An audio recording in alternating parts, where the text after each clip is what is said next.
Well, good evening. Hope everybody's well. Glad to have you here tonight. Good to have our visitors with us tonight. Good day to be out. Continue tonight with our just study on different topics as we look at, and we're going to be talking a little bit tonight about self-defense. Can the Christian use self-defense to protect themselves? You would think that most people will say yes, but there are many out there that will say no.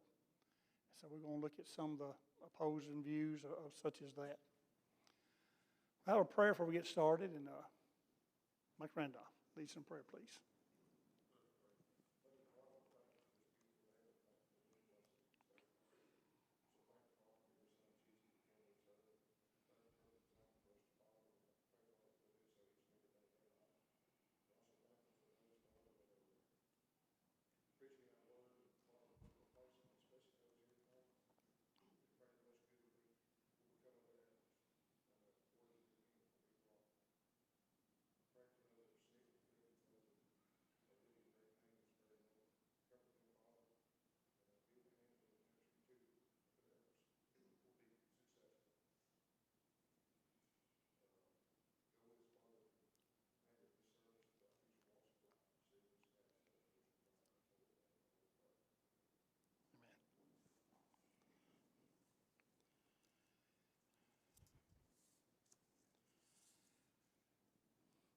Of course, we talk about self-defense, you got to talk about gun control, and that's a pretty popular thing right now going on in America.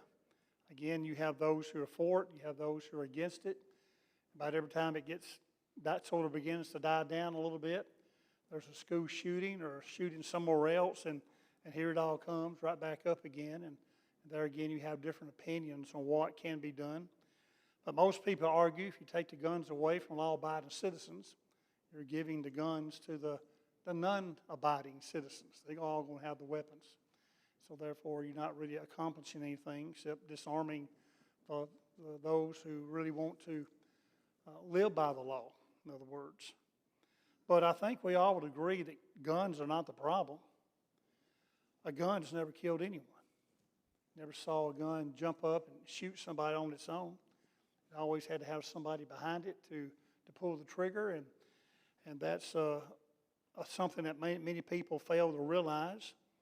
And when somebody does take the life of individuals, so often, instead of really addressing the problem, they say, well, it's a mental health issue, mental health, and nobody wants to step up and really talk about the real thing that's maybe causing the problem in a lot of these shootings.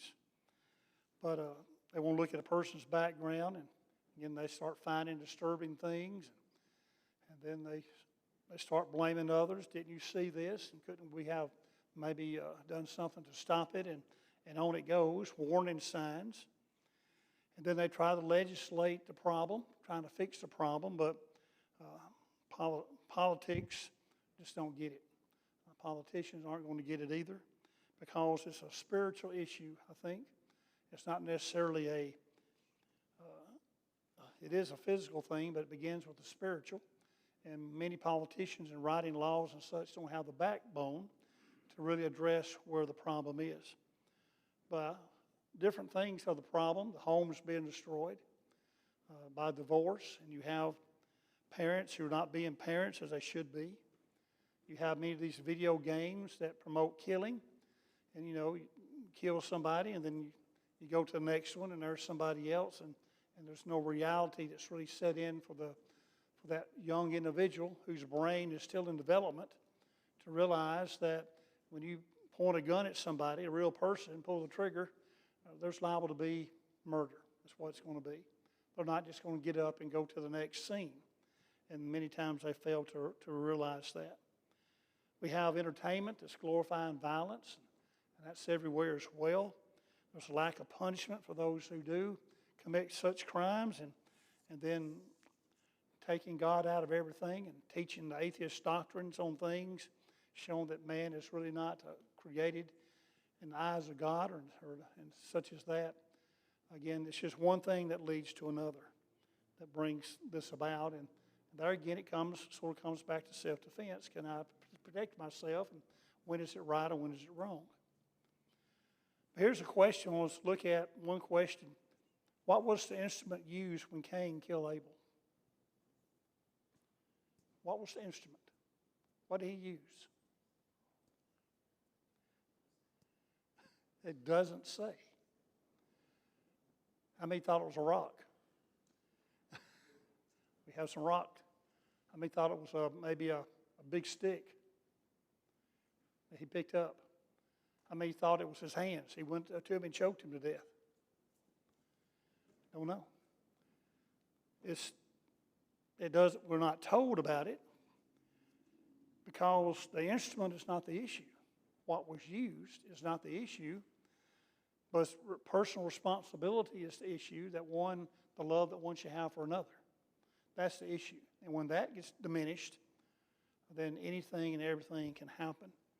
But we don't know. We know what caused Cain to do what he did, because he was sort of, I think, envious toward Abel because of the sacrifice he offered to God, and don't know what else played into that. But then again, that's what led to it because of the sacrifice.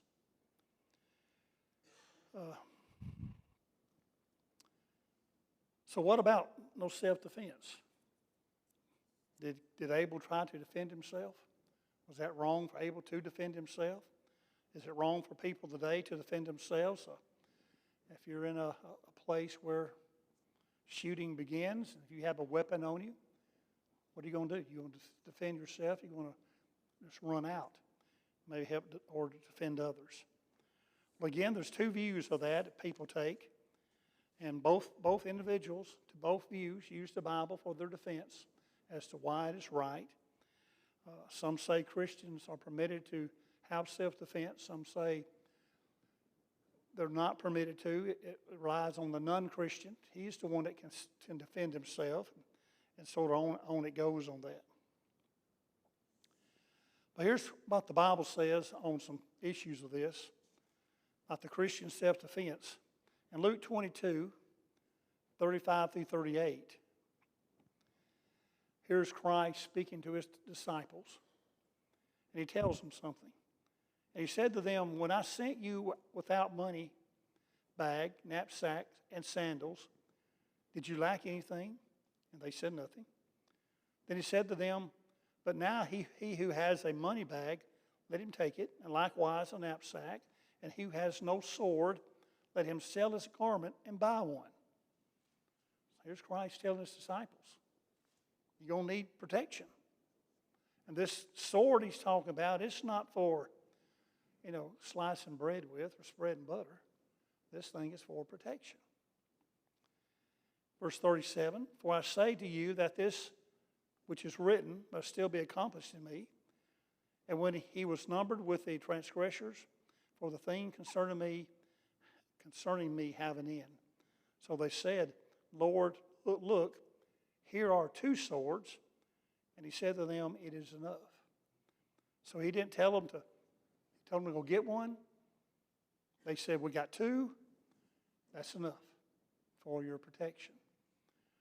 So here, for one that believes that a Christian can defend himself, then that will be a verse that one would go to right here to show that. You would think, well, why not have 12 swords? If there's 12 of them, but apparently 2 swords would be enough. And they were living during perilous times as well, in the times of robbers and thieves, just murderers. They lived during this time, because we know what happened to the Good Samaritan in that parable. He was on the road, and there he was beaten and left for dead. So again, we find that it certainly was difficult times. Whenever Christ was arrested, remember Peter had a sword, and he took it out and he cut off the ear of Malchus, the temple guard. And what did Christ tell him to do with that sword? Put it up. My kingdom is not of this world. If it was, my servants would fight. So he told him to put the sword up. And of course, after that, everybody scattered. But Peter, when Christ saw this, he didn't say to Peter, well, where'd you get that sword? What are you doing with that sword? He didn't say that, because the Lord knew that his kingdom was a spiritual kingdom. And the spiritual kingdom is not advanced by the sword. It is advanced by truth. And we're in a spiritual fight, is what we're in, which a sword will not work at all. So here Christ is telling his disciples, defend yourself. Defend yourself against those who might want to do you harm. 1 Timothy 5:8. But if anyone does not provide for his own, especially for those of his household, he has denied the faith and is worse than an unbeliever. Provide, we understand that to be food and shelter and clothing and whatever one would provide for the family. What about protection? Is it not the father or the husband's role to protect his family? If you don't do that, I think you deny the faith, you're worse than an unbeliever, if that be the case. But Paul here is meaning more than just the necessities of life. I think he's meaning protection of the family. You protect them. And if a Christian doesn't do that, or if a non-Christian. Notice here in verse 8, he says anyone. That's anyone, both Christian and non-Christian, given that command to provide for your family. And that would mean self-defense, protecting them.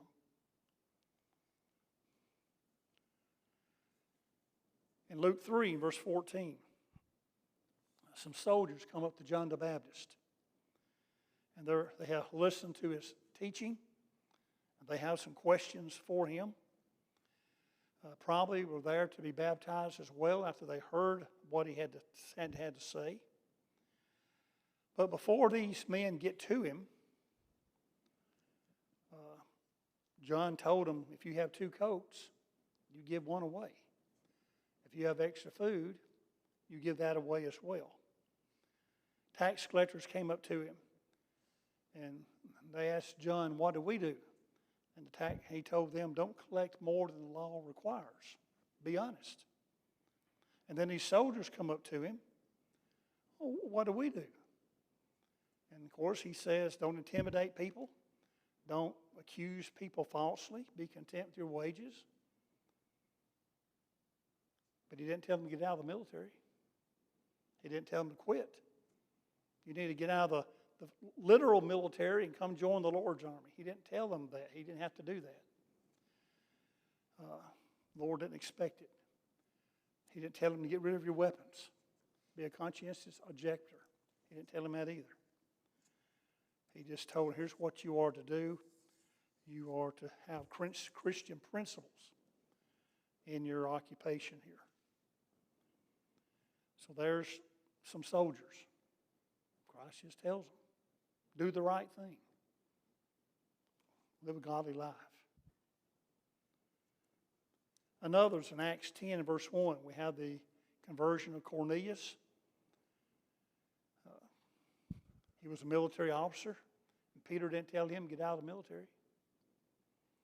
In Acts 16:27, you have the Philippian jailer. That was also a type of military job that you would have. Even today, it's law enforcement. Even today it is. But after his conversion, he didn't tell him to get out of it or change jobs. Nowhere did that happen in Acts 16. So again, we find instances of individuals who had a job of protection, a job of military. And they were not told to get out. They were not told that it was wrong to do such.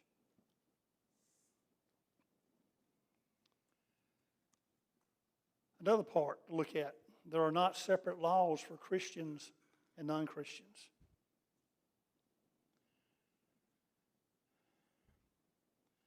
A person that's been assaulted, about to be killed by a criminal, the police officer doesn't first ask, are you a Christian or not, before he shoots him.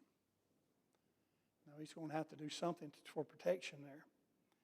He shoots and he kills the criminal. And some would say that if that police officer is a non-Christian, it's okay for him to shoot and kill.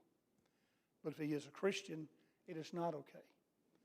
So if you're somehow being invaded, if you call 911, you better hope the officer who's responding is not a Christian, if one believes in this particular way of doing things.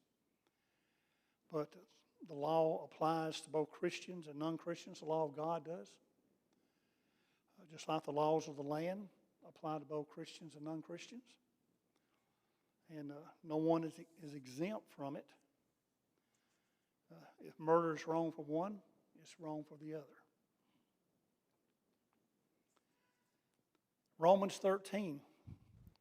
It's a good verse, several verses here that show that we are to what the government is about. God has organized the government.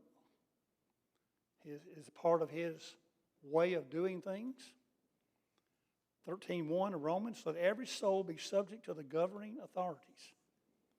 For there is no authority except from God, and authorities that exist are appointed by God. Therefore, whoever resists the authority resists the ordinance of God. And those who resist will bring judgment on themselves. For rulers are not a terror to good works, but to evil. You want to be unafraid of the authority, but what is good, and you will have praise from the same. For he is God's minister to you for good. But if you do evil, be afraid, for he does not bear the sword in vain. For he is God's minister, the avenger, to execute wrath on him who practices evil. So the government exists because God gave it authority. That's why we have government. It exists to do good and also to punish evil. It's what it's supposed to do. If you resist the government, then God says you are to be punished by the government. Do it that way. Here they have authorization there, but by use of the sword. In verse 4, some think this means capital punishment. Possibly. It could possibly mean that, but to take a life, the government has that authority, or protect life, the government has the same authority as well. So law enforcement, the military, they are ministers of God. Maybe not ministers of speaking truth, but they are ministers to carry out the role in protecting people through government ways. So those are some of the things we just looked at, those 8 or so examples here or more, of what a Christian would use to show that a Christian or anybody can use self-defense. And those are the verses that are used. Now, on the other hand, you have the pacifist. And here's what they say. No one is to take the life of anyone, including law enforcement and military. God uses evil to bring about good. In the end, God will judge those who do evil. So don't use force on somebody that's trying to do you harm, because God's going to use that evil that they're doing to bring about good. And God's going to judge them in the end. So don't do anything. Again, if you call 911,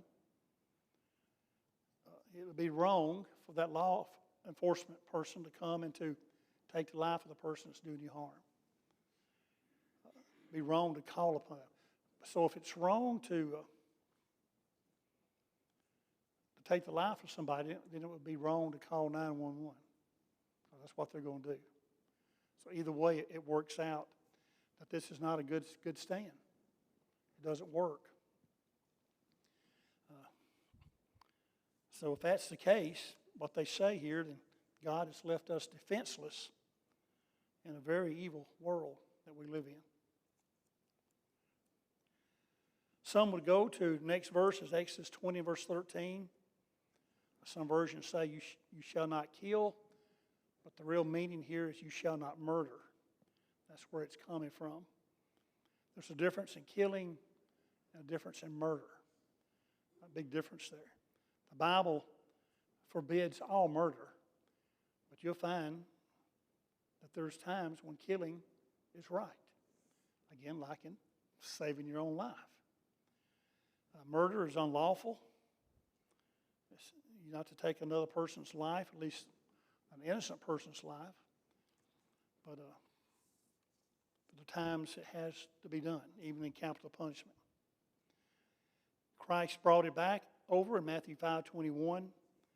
That's where he says, of old, you shall not murder. But he carries it a little step further, even says, don't even hate.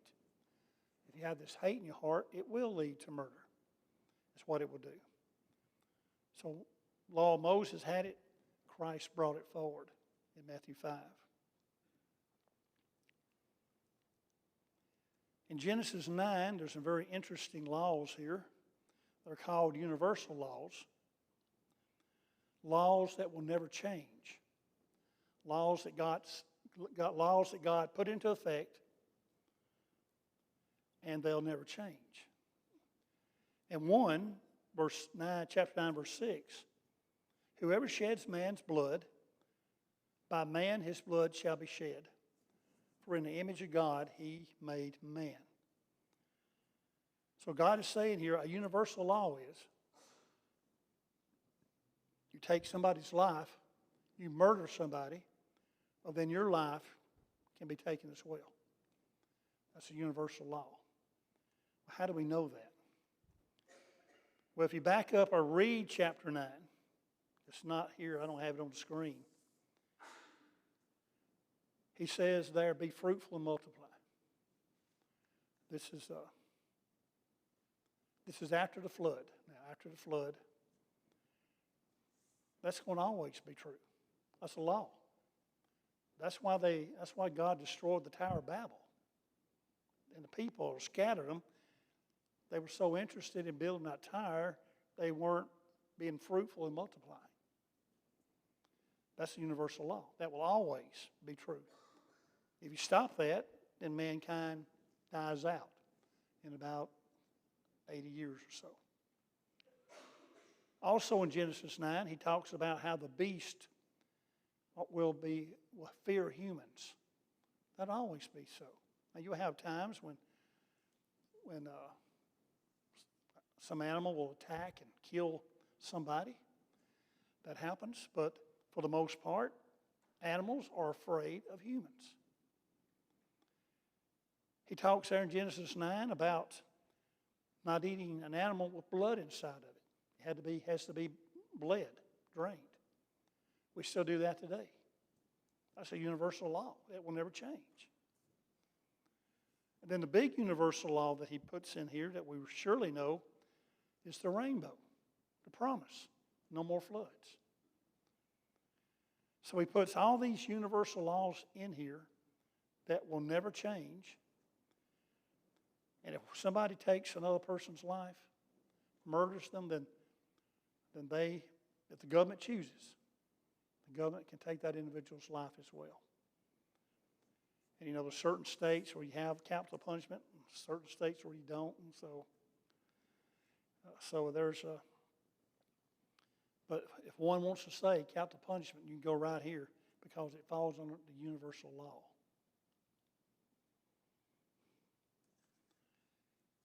Another thing the pacifist uses, argument, Matthew 5:43. You shall love your neighbor and hate your enemy. You have heard it said, you shall love your neighbor and hate your enemy. But I say, love your enemies. Bless those who curse you. Do good to those who hate you. Pray for those who spitefully use you and persecute you. Don't kill them. Pray for them. It's what the pacifist will say. That's all you need to do. So they're about to kill you. Drop down on your knees and pray. You might want to pray for your own life, but they're talking about pray for the enemy, the one that's trying to kill you. That's where they would go with it.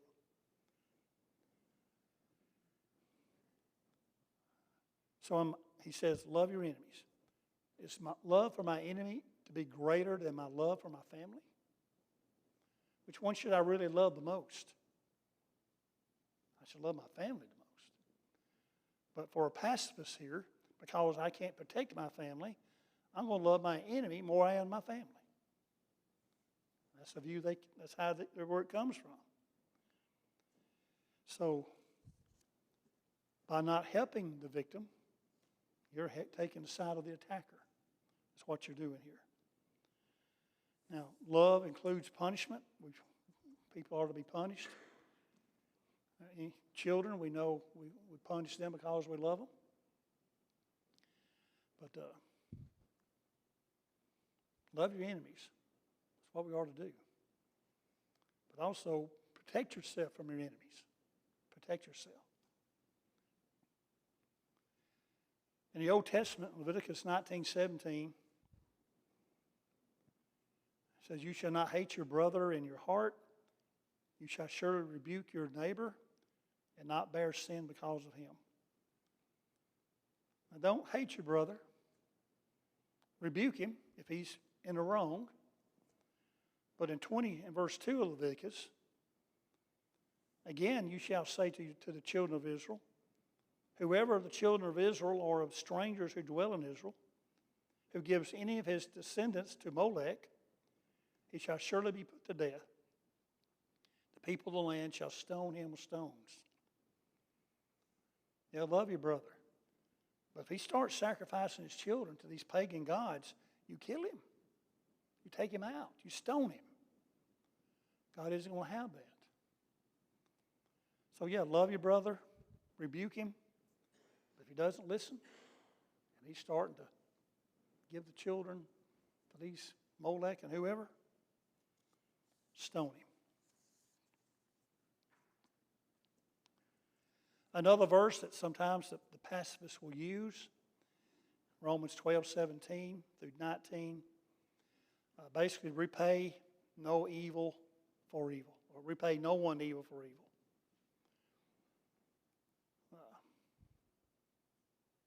Have regard for good things in the sight of all men, if it is possible.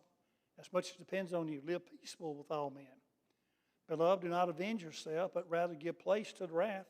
For it is written, vengeance is mine, I will repay, says the Lord. So don't repay evil for evil. If they murder somebody and you murder them, you're repaying evil for evil. He's talking about revenge. That's what he's talking about here. Revenge. Vengeance. Let the government do that. If you go out here and take it upon yourself, somebody harms somebody of your family, and you're sitting back and it's all bubbling and stewing up, and 6 months later or a year later, you go after them, you're going to be in trouble, because that's not lawful to do that. That's what Christ is saying here. But they're going to say, no, let's let the Lord handle it. He's going to take care of it. Oh, he is. He's certainly going to take care of it. There are times when people who do terrible things get off. They're not held accountable. And the Lord will handle that. He'll take care of it. But let's not have this avenger attitude to get them back. Another verse the pacifists would use, Matthew 5:39. Tell you not to resist an evil person. Whoever slaps you on the right cheek, turn the other to him also. This is not talking about self-defense. Again, this is talking about taking vengeance on someone. Don't do it. Don't take vengeance. Go ahead and defend yourself. Don't take vengeance. Another part the pacifists will use, if one cannot fight in the spiritual kingdom, then one cannot fight in the physical kingdom. We're talking about two different kind of kingdoms here. One's a physical, one's a spiritual. And AR-15 will do you no good in the spiritual. You can't take Satan out with the AR-15 or any other weapon. Can't do it. So you can't use that argument. Because again, it's two totally different kingdoms.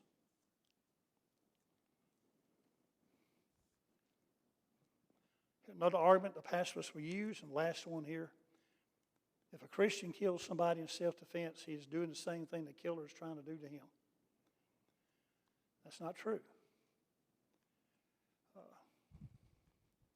The Christian is killing to protect himself. The killer is killing to kill somebody. Two different things. The killer is trying to kill, and the Christian here, in a sense, is trying to protect. Two different things about it. So again, the pacifist might want to use that.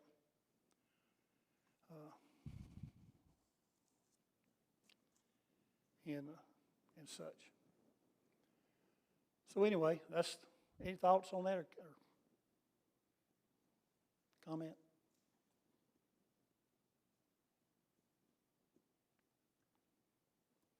Hard to understand how some are against it, but they are in the church now. There's some, and there may be some here, and that's fine.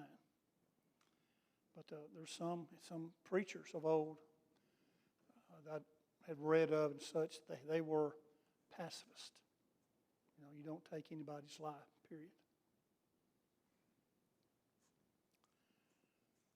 Okay, got time for the bell, and we'll end here. Thank you for your attention tonight.